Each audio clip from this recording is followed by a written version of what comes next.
Sa serbisyo publiko, maaasahan mo mga balita'y detalyado at totoo. Sa komentaryo, buo ang prinsipyo. Yan ang tatak, RMN, radyo mo nationwide. Tatak RMN, radyo mo nationwide. RMN, radyo mo nationwide.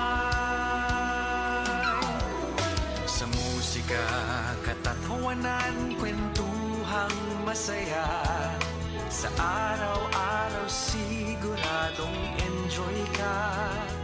Radyo ng buong Pilipinas, noon, ngayon at bukas. Yan ang tatak, RMN, radyo mo nationwide. Tatak RMN, radyo mo nationwide. RMN, radyo mo nationwide. Gamit ay dekalidad, kaya buong husay na maririnig mo ang drama ng buhay. Kasama mo sa pagdiriwang at iba't ibang kaganapan. Yan ang tatak, RMN, radyo mo nationwide. Tatak RMN, radyo mo nationwide. RMN, Luzon, Visayas, Mindanao. RMN, RMN, radyo mo nationwide.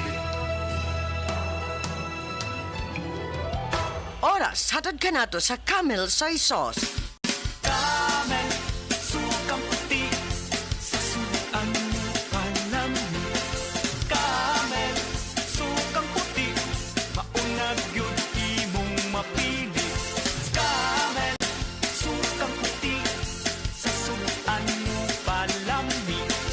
Camel, sukang puti, anita na ang sekreto, ang sekreto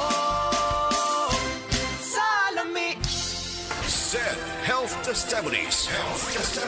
Si Sir Pablito Simudlan nakasinati og kidney problems ni sandig sa SED Cogon Herbal Capsule ug SED Panyawan Plus. Siya naulian. Sakit na yun sa ayo akong kilid nga nakahilig yun ko og dugo. Mao tong nakadungog magkuhan sa radyo nga Cogon o Panyawan. Ipalit dayon ko awan na kaloy sa Diyos na wala. Wala na ko nakapatik apay wa naman ko gibati. Nya kaantog karon nagmintin ako. Kaantog karon ayon ako unikan sa Cogon o Panyawan. Pablito Simudlan amon isay sinta nakapin sa Buena Vista.